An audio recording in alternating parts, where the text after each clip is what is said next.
Welcome to the One Advantage podcast, exploring the intersections of peer power, culture, and agility. Your hosts, Mike Richardson, Jason Richmond, and Leo Bottary, co-founders of the One Advantage community of practice and advantage peer groups. For more information, please visit us at the One Advantage podcast. Hi, everybody. Happy New Year from the One Advantage podcast. With me today is Jason Richmond. Of course, I'm Leo Bottary. Mike Richardson, unfortunately, is on a bit of an assignment and won't be joining us today, but of course, we will have him back soon. As Mike always loves to do when he kicks off the show, and I think especially during a time where we've been kind of out for the holidays and all of that, Jason, I'd love to know, what you've been up to over the past few weeks.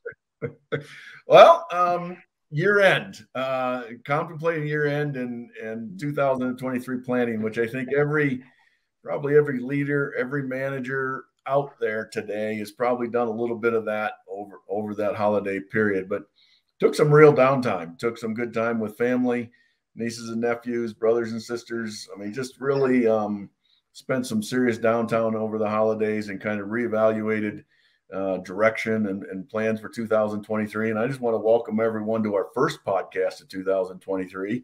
And, Leo, to answer the question is I really recommitted, right? And recommitted to my team, to my organization, to where we were going. And I think that's a critical thing for every leader to do at this time of year.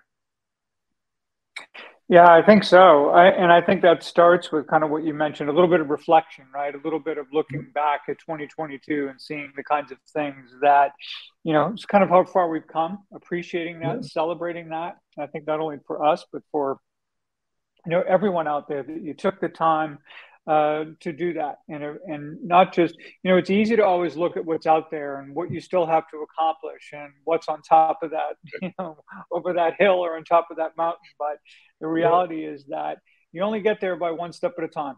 And we just got to appreciate every day that we are making those steps. And even sometimes if it's two steps backwards and one step forward, as long as we're keep going, right?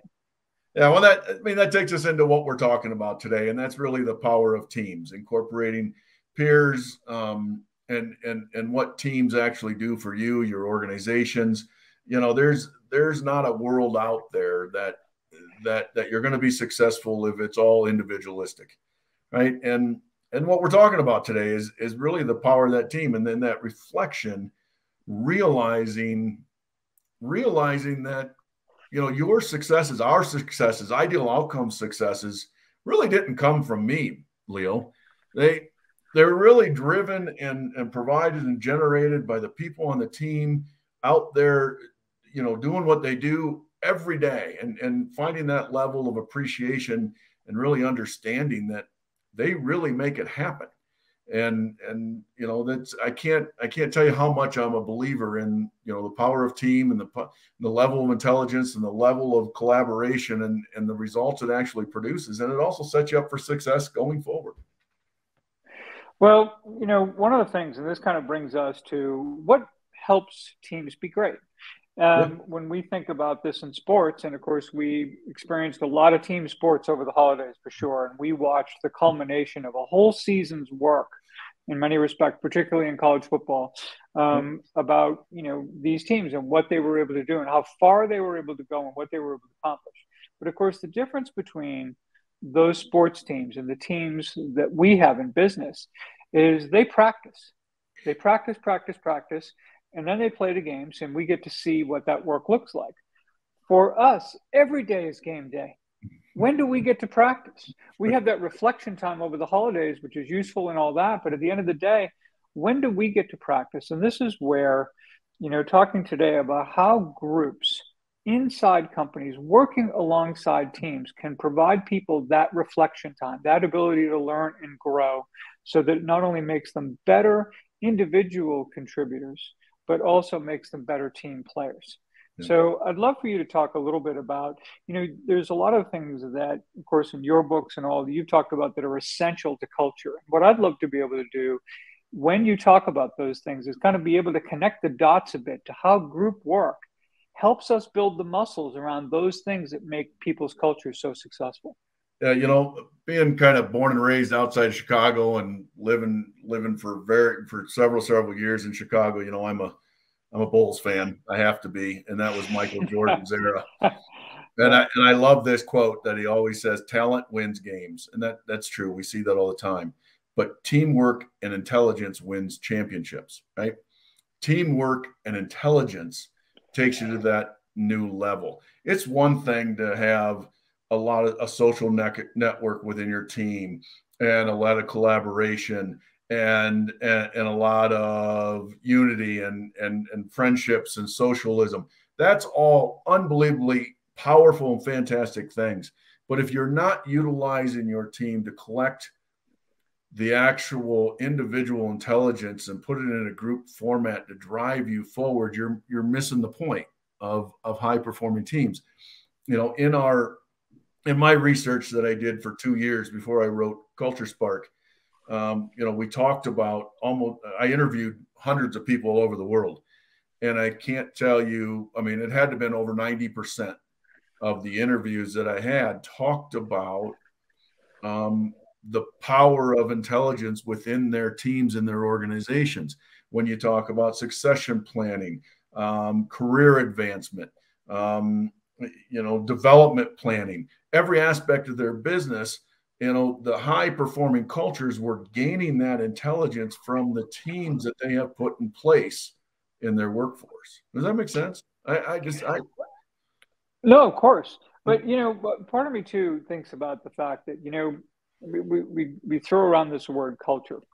Yep. And as simple as, hey, it's just how we do things around here, right? But there's an aspect of that that's really true in that, if I were to ask you kind of what are some of the things in a culture that you have seen help make companies really successful? Now, the difference can be some people get there in a different way. So their culture can be very different, but the results they produce could be very much the same in terms of communication and psychological safety and other such things like that. But, I'd love it if you could, in addition to what you just shared, what are some of the things that you've seen in some of the highest performing cultures in terms of the way employees are able to engage with one another so that they can truly be a team? Off the top of my head, Leo, one thing is the organization to listen more intently to their workforce. And when I say listen more intently, I mean with humility, right? Mm-hmm. The high-performing teams, high-performing cultures have the ability to listen to the organization. They don't shoot messengers. Secondly, high-performing cultures has a culture of the ability to ask really great questions without fear of assumptions and direction, but that ability to listen and to ask high-quality questions. Another one is there is a platform or a safety net, if you will, to challenge the status quo. The culture is don't be afraid to challenge certain things. If you don't feel they're the right thing to be doing, and with that goes, you got to drop your assumptions, right? Assumptions kill culture. And I think the fourth one, Leo, and I off the top of my head, high performing cultures allows leadership within an organization to disagree with respect, right?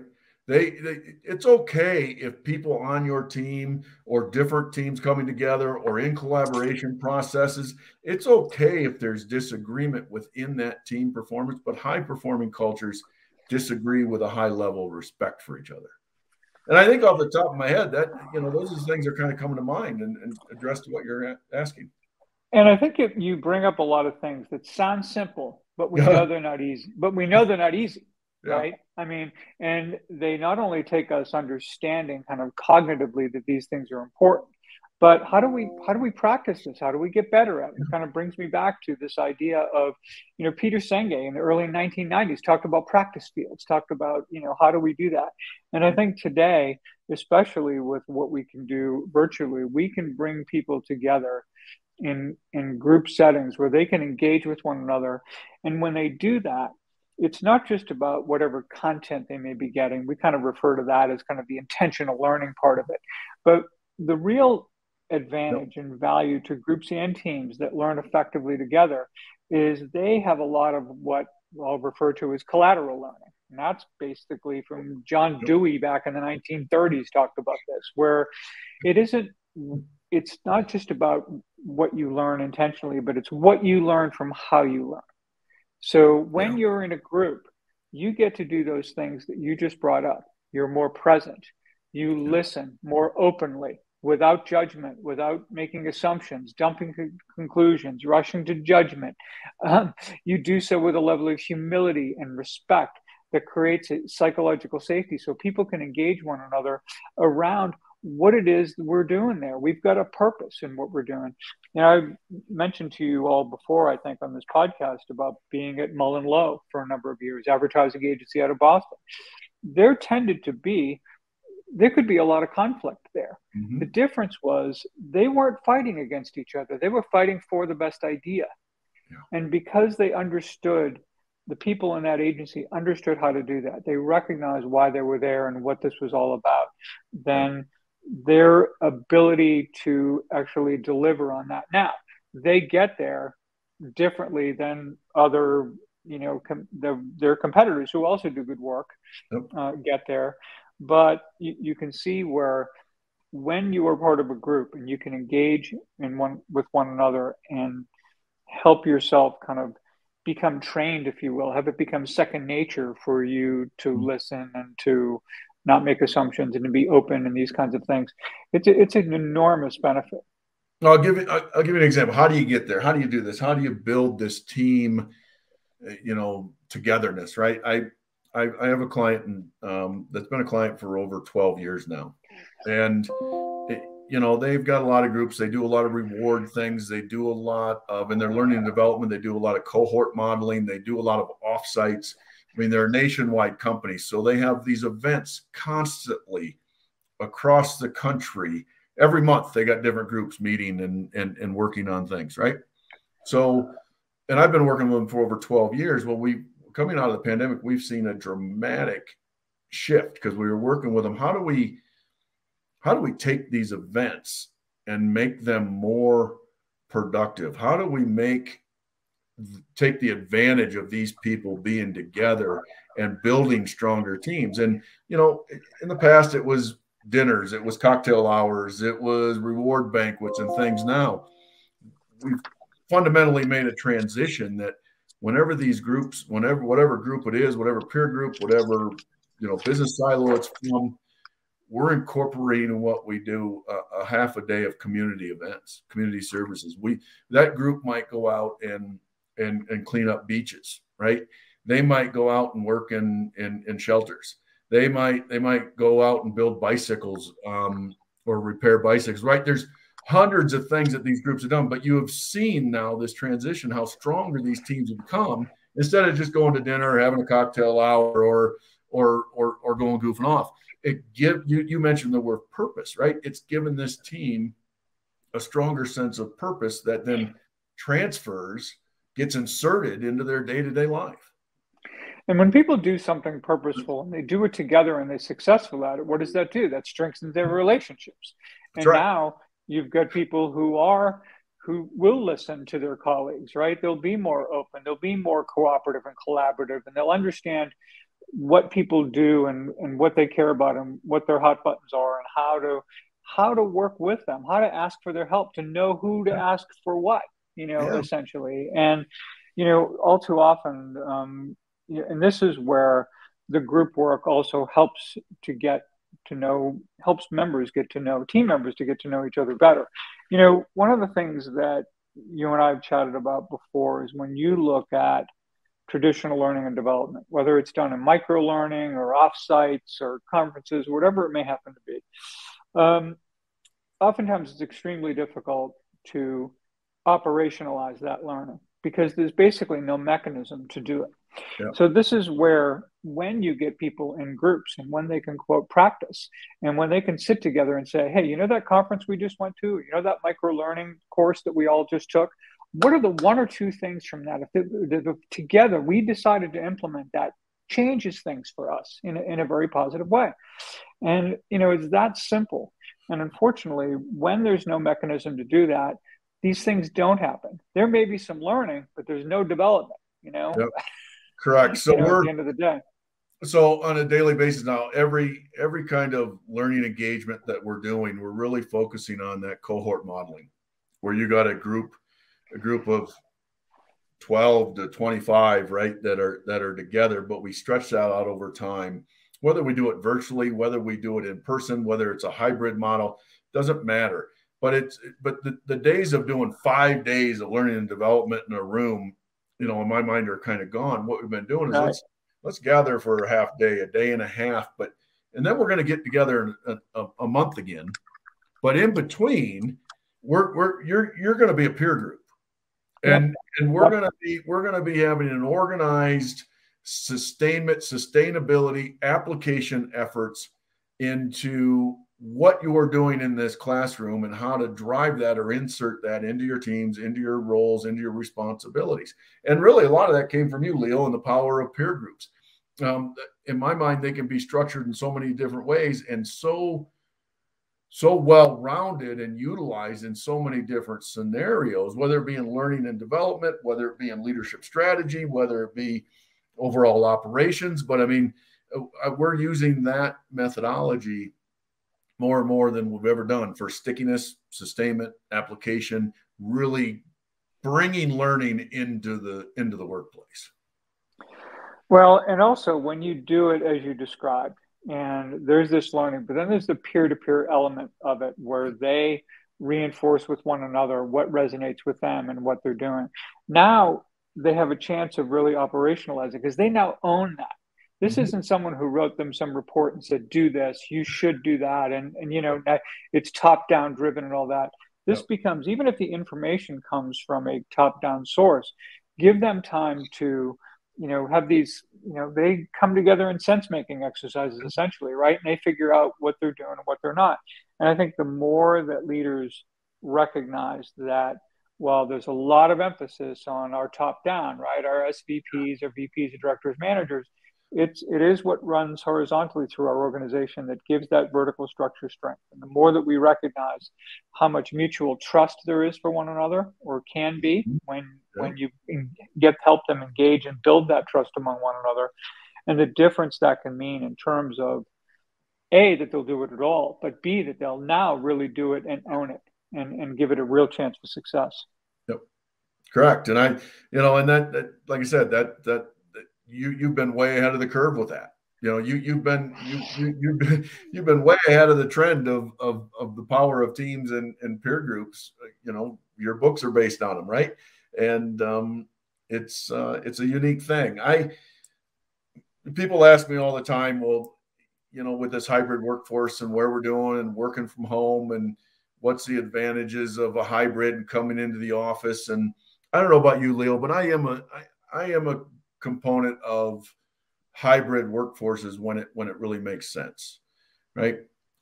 I believe that it is a little harder to keep a high performing team, all under a single purpose. If it's 100% remote, it can be done, but it's a little more difficult. I do believe that interaction within our offices, at these offsites gathering, if they're done purposefully, they really do drive a higher level of engagement. They really do provide your organization a higher level of innovation. They do, giving people the opportunity to be together in a team environment will lower the percentage of burnout, because they get revitalized, those types of things, they can recommit. I also think it drives a higher productivity, and it really probably provides a little bit higher probability in career advancement and career growth, because you look within some of these large organizations, career growth or your level of advancement, right or wrong, is sometimes based on how visible you are. right? The organization has to know you in order to promote you.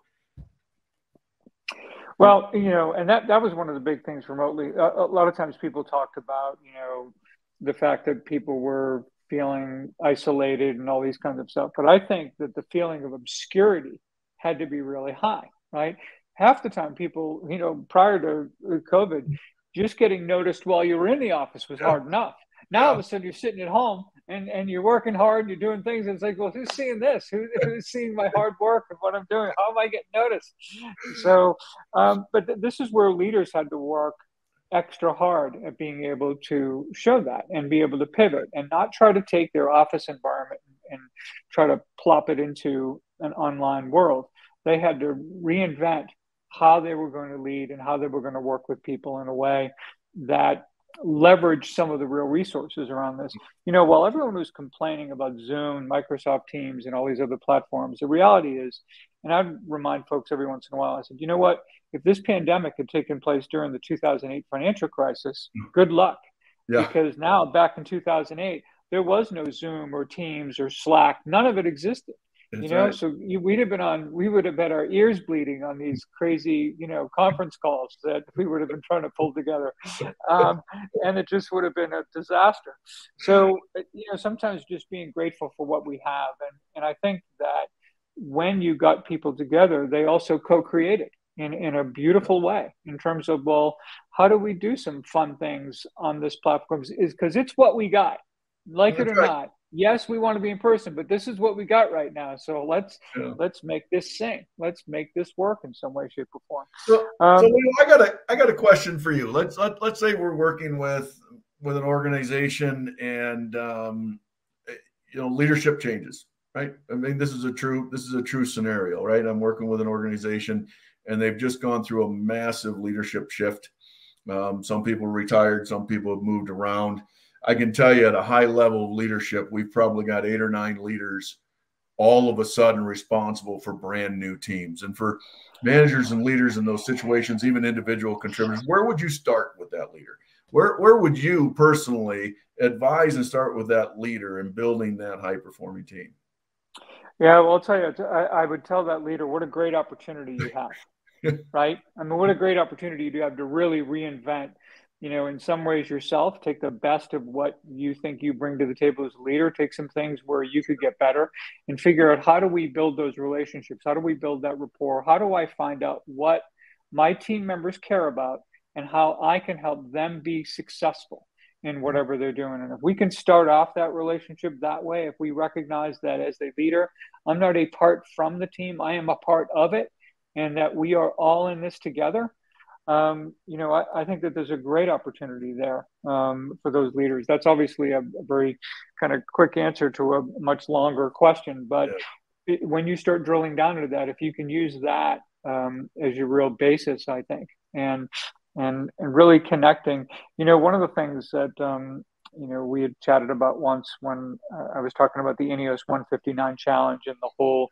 thing of Eliud Kipchoge running the marathon in under 2 hours. It was Sir Dave Brailsford, right? So he's got a situation. He's got to lead this brand new team.